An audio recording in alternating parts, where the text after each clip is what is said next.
Hi friends, welcome to టుంకు kitchens and vlogs. ఈరోజు మన కిచెన్లో హైదరాబాదీ స్పెషల్ దాల్చా రెసిపీని చూపించబోతున్నాను. ఇది సోరకాయతోనే చాలా సింపుల్గా ఈజీగా చేసుకోవచ్చు. ఈ రెసిపీ అయితే నాకు మా అమ్మ నేర్పించింది. మేము చిన్నగా ఉన్నప్పుడు అయితే మా మమ్మీ వాళ్ళ ఇంట్లో బాగా చేసేవాళ్ళు. ఏదైనా అకేషన్ ఉన్నప్పుడు, ఏదైనా చిన్న చిన్న ఫెస్టివల్స్ అలా వచ్చినప్పుడు ఇలా చేసి బగారా రైస్ చేస్తుండే. మేము ఇంట్లో పండగ చేసుకుంటుంటాము. అంత బాగుంటుండే ఈ దాల్చా. జస్ట్ రైస్ మనకు కర్రీతో పని లేకుండా ఈ దాల్చతోనే రైస్ మొత్తం తినేయచ్చు, అంత బాగుంటుంది. దీనికి పర్ఫెక్ట్ కాంబినేషన్ అంటే బగారాతో అయితే చాలా బాగుంటుంది. అండ్ ఎవరైనా మన ఇంటికి గెస్ట్లు వచ్చినా కూడా చాలా ఈజీగా చేసుకోవచ్చు అండ్ తొందరగా అయిపోయే రెసిపీ అనమాట. తప్పకుండా మీరు కూడా ట్రై చేయండి. ఈ వీడియో చూసిన తర్వాత మీకు కూడా నచ్చుతుంది అనుకుంటున్నాను. ఒకవేళ ఈ మన ఛానల్ని ఫస్ట్ టైం చూసే వాళ్ళు ఎవరైనా ఉంటే తప్పకుండా సబ్స్క్రైబ్ చేసుకోండి. వీడియో మాత్రం మిస్ చేయకుండా ఎండింగ్ వరకు చూడండి. చాలా ఈజీ ప్రాసెస్. ఇంకా లేట్ చేయకుండా స్టార్ట్ చేసేద్దాం. ముందుగా ఒక కుక్కర్ గిన్నె తీసుకొని ఇందులో పప్పుని ఉడికించుకోవాలి. 1 కప్పు కందిపప్పు, 1 కప్పు శనగపప్పు వేసుకోవాలి. ఈ దాల్చాకి పప్పు ఎప్పుడైనా ఈక్వల్ క్వాంటిటీలో తీసుకోవాలి. ఇప్పుడు వాటర్ వేసుకొని ఒకసారి కడిగేసుకొని ఆ వాటర్ తీసేసి మళ్ళీ ఫ్రెష్ వాటర్ వేసుకోవాలి. వేసుకొని ఒక 1 స్పూన్ పసుపు వేసుకొని మిక్స్ చేసుకొని విజిల్ పెట్టి ఉడికించుకోవాలి. ఒక 3 విజిల్స్ అయితే మనకు ఉడికిపోతుంది పప్పు మెత్తగా. మరీ మెత్తగా ఉడికించుకోవద్దు ఈ దాల్చాకి. ఎప్పుడైనా కొంచెం కందిపప్పు మెత్తగా ఉడకాలి, శనగపప్పు కొంచెం పప్పే ఉండాలి. 3 విజిల్స్ తర్వాత మనకు గ్యాస్ పొయ్యేదాకా ఉంచొద్దు, అప్పుడు మెత్తగా అయిపోతుంది. ఆ విజిల్ గ్యాస్ తీసేసి చూసుకోవాలి వెంటనే. అప్పుడు ఇలా మనకు శనగపప్పు అనేది పప్పు ఉండాలి, ఇట్లా బరకగా ఉండాలన్నమాట. అంటే మొత్తగా స్మాష్ లాగా ఉడికిపోవద్దు. ఇలా ఉడికిన పప్పుని పక్కన పెట్టేసుకొని ఇప్పుడు బగారించుకుందాం.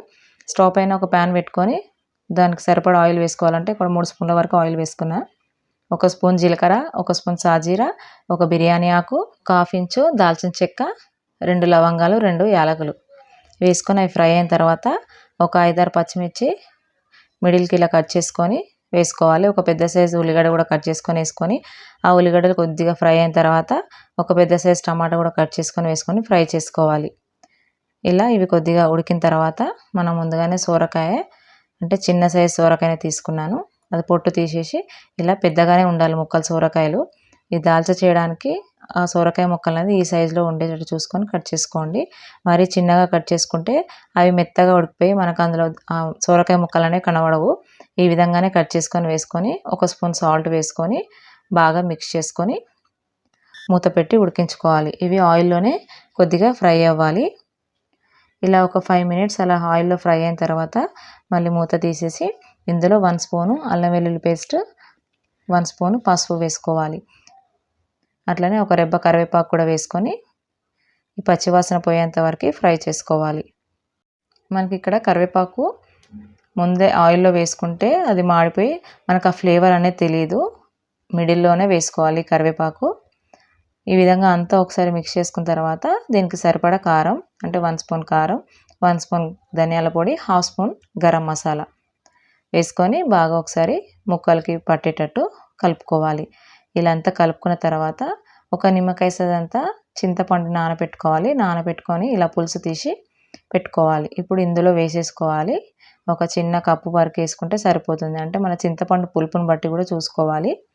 మరీ పుల్లగా ఉంటే కొంచెం తక్కువ వేసుకోవాలి.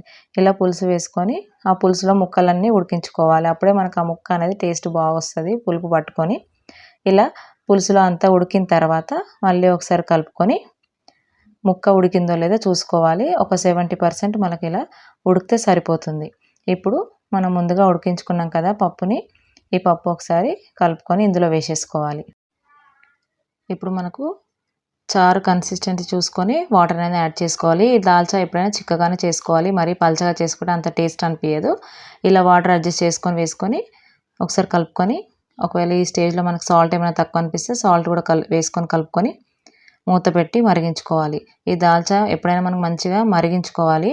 ఇలా చూసారు కదా, ఇలా ఆయిల్ అంతా పైకి వస్తే మనకు దాల్చా అనేది రెడీ అయిపోయినట్లే. ఇప్పుడు ఫైనల్గా కొత్తిమీర పైనుంచి వేసుకొని ఒకసారి బాగా కలుపుకొని స్టవ్ ఆఫ్ చేసుకోవడమే. ఇక్కడ మీతో ఒక చిన్న టిప్ షేర్ చేసుకోవాలనుకుంటున్నాను. మనం ఏదైనా సాంబార్ కానీ అంటే చింతపండు నిమ్మకాయ రెసిపీస్ అలా చేసుకున్నప్పుడు రాత్రి దాంట్లో వంట అయిపోగానే వెంటనే వేరే దాంట్లోకి షిఫ్ట్ చేసుకోవాలి, అంటే స్టీల్ గిన్నెలోకి.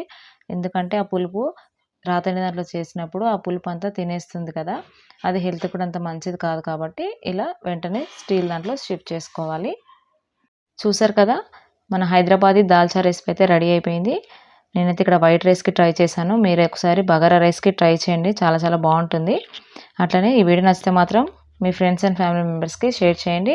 అట్లనే మీరు ట్రై చేసిన తర్వాత మీకు ఎట్లుందో మీ కమెంట్ని తప్పకుండా షేర్ చేయండి. అట్లనే మరిన్ని వీడియోస్ కోసం మన ఛానల్ని తప్పకుండా సబ్స్క్రైబ్ చేసుకోండి. Thank you for watching.